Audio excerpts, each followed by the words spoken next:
प्रदेश के शिक्षा विभाग ने सीबीएसई बोर्ड परीक्षाओं में अटल उत्कृष्ट स्कूलों के कमजोर प्रदर्शन के चलते सख्त रुख अपनाया है। दरअसल सीबीएसई बोर्ड परीक्षाओं में शामिल 155 स्कूलों का रिजल्ट इस वर्ष कमजोर रहा है। इंटरमीडिएट में तो करीब आधे छात्र फेल हो गए हैं, वहीं हाई स्कूल में केवल 60% छात्र पास हो सके हैं, बाकी 40% छात्र नाकामयाब रहे। इसको देखते हुए डीजी शिक्षा बंशीधर तिवारी ने शनिवार को 50% से कम रिजल्ट वाले स्कूलों का जवाब तलब करने के आदेश दिए हैं। साथ ही उन्होंने जानकारी दी कि जिन विषयों में सीबीएसई के औसत रिजल्ट से कम रिजल्ट रहा है, विषय के शिक्षकों के खिलाफ प्रशासन कार्रवाई करेगा।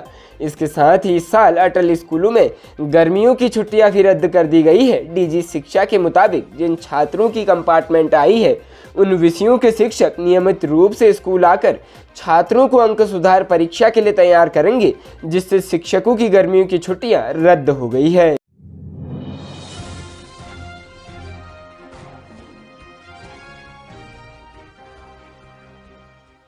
प्रदेश के पहाड़ी जनपदों में तेज गर्जना के साथ बिजली चमकने के आसार हैं। मौसम विभाग ने इसको लेकर 15 से 17 मई को येलो अलर्ट जारी किया है। वहीं मैदानी इलाकों में मौसम साफ रहेगा, जबकि 16 मई को उत्तरकाशी, चमोली और पिथौरागढ़ के ऊंचाई वाले इलाकों में हल्की बारिश के साथ तेज गर्जना और बिजली चमक सकती है। इस दिन भी इन जिलों में येलो अलर्ट जारी किया है।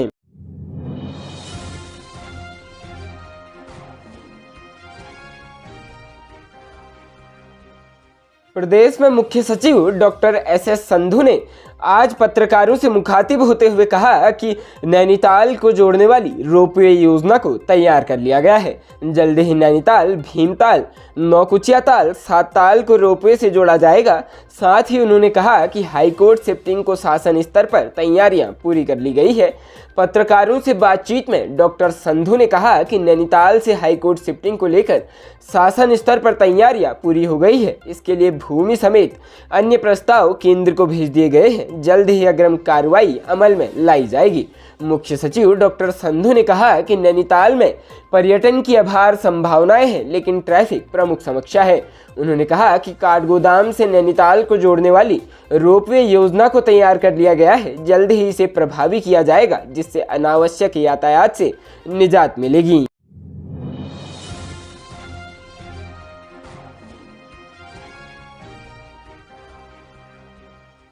राज्य के रहने वाले लोग ही राज्य से बाहर के लोगों को उत्तराखंड में बसा रहे हैं और छोटे छोटे लालच के लिए बकायदा फर्जी प्रमाण पत्र तक तैयार करने में मदद कर रहे हैं। ऐसा ही एक मामला सीमांत जनपद पिथौरागढ़ में सामने आया है, जहां मुजफ्फरनगर के शिकारपुर निवासी साजिद ने पिथौरागढ़ के भाटकोट के पते पर फर्जी जन्म प्रमाण पत्र बनवा लिया और आराम से जिला मुख्यालय के शास्त्री मार्केट में कपड़े की दुकान चलाने लगा। नगर में चल रहे सत्यापन अभियान के दौरान यह मामला पकड़ में आया कि साजिद वर्ष 2014 में पिथौरागढ़ आया और उसने अपना जन्म वर्ष 2004 में पिथौरागढ़ के भाटकोट में होना दर्शाते हुए फर्जी जन्म प्रमाण पत्र बनवा लिया। जन्म प्रमाण पत्र पर भाटकोट ग्राम पंचायत विकास अधिकारी की मुहर लगी थी, जबकि भाटकोट क्षेत्र नगर पालिका के अंतर्गत आता है और नगर क्षेत्र के अंतर्गत आने वाले इलाकों का जन्म प्रमाण पत्र नगर पालिका परिषद ही जारी करती है।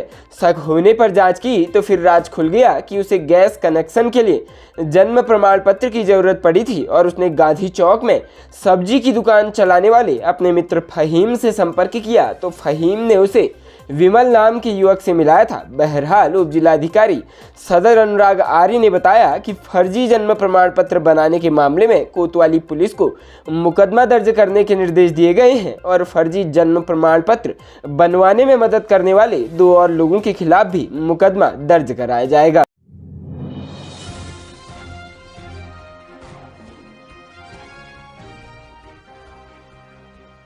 राज्य उत्तराखंड में सीबीएसई बोर्ड की परीक्षा में एक विषय में कम नंबर आने पर छात्रा ने अपनी जीवन लीला स्वयं ही समाप्त कर ली। इस घटना से क्षेत्रवासी हतप्रभ हैं। पिथौरागढ़ के बुंगाछीना गांव की एक छात्रा ने इंटर की परीक्षा में एक विषय में कम नंबर आने पर जहरीला पदार्थ निगल लिया।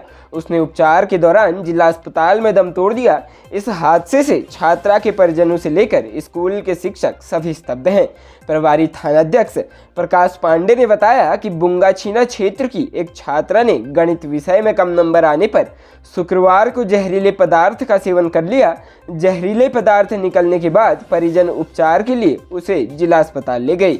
उपचार के दौरान युवती ने शुक्रवार देर रात को दम तोड़ दिया। वह अटल आदर्श राजकीय इंटर कॉलेज देवलथल में कक्षा 12वीं की छात्रा थी। छात्रा के अधिकतर विषयों में 60% से अधिक अंक आए थे। केवल गणित में कम नंबर के चलते बैक आने पर युवती ने ऐसा कदम उठा लिया। वह अन्य विद्यालयी क्रियाकलापों में सक्रिय रहती थी। पुलिस ने युवती का पीएम कर शव परिजनों को सौंप दिया है। इस हादसे के बाद परिजनों में कोहराम मचा हुआ है।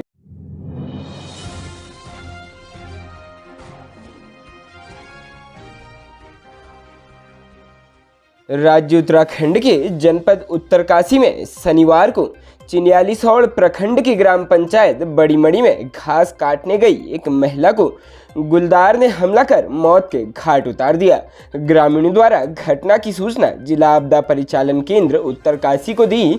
करीब देर सायं 7 बजे घटना का पता चलते ही जिलाधिकारी अभिषेक रुहेला ने राजस्व विभाग एवं वन विभाग की टीम को मौके पर रवाना करने के निर्देश दिए। जनपद मुख्यालय से बड़ी मड़ी गांव की दूरी लगभग 70 किलोमीटर है, जबकि वहां से घटनास्थल करीब 2 किलोमीटर पैदल मार्ग है।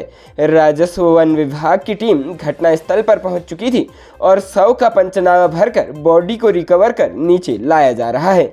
जिलाधिकारी ने वन विभाग को प्रभावित परिवार को तत्काल मुआवजा राशि देने की कार्रवाई करने के निर्देश दिए हैं। जानकारी के अनुसार 32 वर्षीय सुनीता देवी बड़ी मणी गांव के ऊपर लगभग 2 किलोमीटर दूर घास काट रही थी।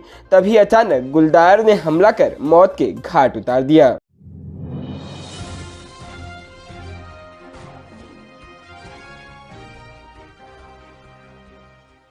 राज्य में स्थित 4 धामों में से एक विश्व प्रसिद्ध केदारनाथ धाम में बाबा के भक्तों को 12 ज्योतिर्लिंगों के एक साथ ही दर्शन हो सकेंगे।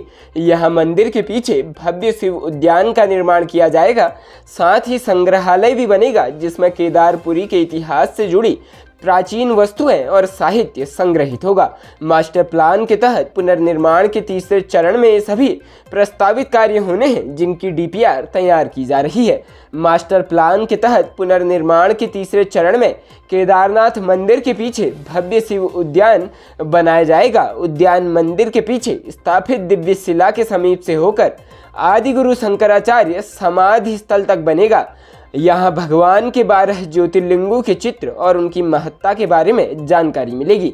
यहाँ देवपुष्प व पादपों की वाटिका विकसित की जाएगी जिसमें बेलपत्री, सुराई, पदम, ब्रह्मकमल, भृंगराज आदि पुष्प व पादप प्रजातियों का रोपण किया जाएगा।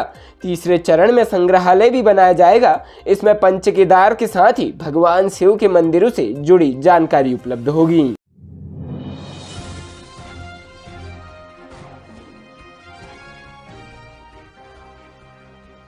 राज्य के जनपद उत्तरकाशी में एक दृष्टिबाधित युवक को एक नाबालिग लड़की का अपहरण कर दुष्कर्म करने के आरोप में जिला एवं विशेष सत्र न्यायाधीश गुरुबख्श सिंह की अदालत में 10 वर्ष के कारावास एवं 20,000 रुपये अर्थदंड की सजा सुनाई है। गौर करने वाली बात यह भी है कि सजा पाया अभियुक्त दृष्टिबाधित पंकज राणा भारतीय दृष्टिबाधित फुटबॉल टीम का कप्तान रह चुका है और देश का प्रतिनिधित्व कर चुका है। वह कई बार अंतर्राष्ट्रीय फुटबॉल मैच भी खेल चुका है। फुटबॉल के बेहतर प्रदर्शन पर उसे सर्वाधिक गोल करने पर गोल्डन बूट भी मिला था तथा उसका भारतीय रेलवे में भी चयन हुआ था। पंकज पहले से शादीशुदा भी है। प्राप्त जानकारी के अनुसार उत्तरकाशी जनपद के तहसील चिन्यालीसौड़ क्षेत्र के एक गांव की लड़की को 30 जुलाई 2021 को थाना बड़कोट के भंसाड़ी गांव निवासी दृष्टि दिव्यांग फुटबॉल खिलाड़ी पंकज राणा बहला फुसलाकर भगा कर ले गया था। पीड़िता के भाई ने पटवारी चौकी रमोली में नाबालिग की गुमशुदगी दर्ज कराई। इसके बाद मामला धरासू थाने को हस्तांतरित किया गया। खबरों में बने रहने के लिए धन्यवाद। खबरों से प्रकाशित रहने के लिए कुमाऊनी कुटुंब को सब्सक्राइब करना न भूलें तथा खबरों को शेयर कर सहयोग प्रदान अवश्य करें।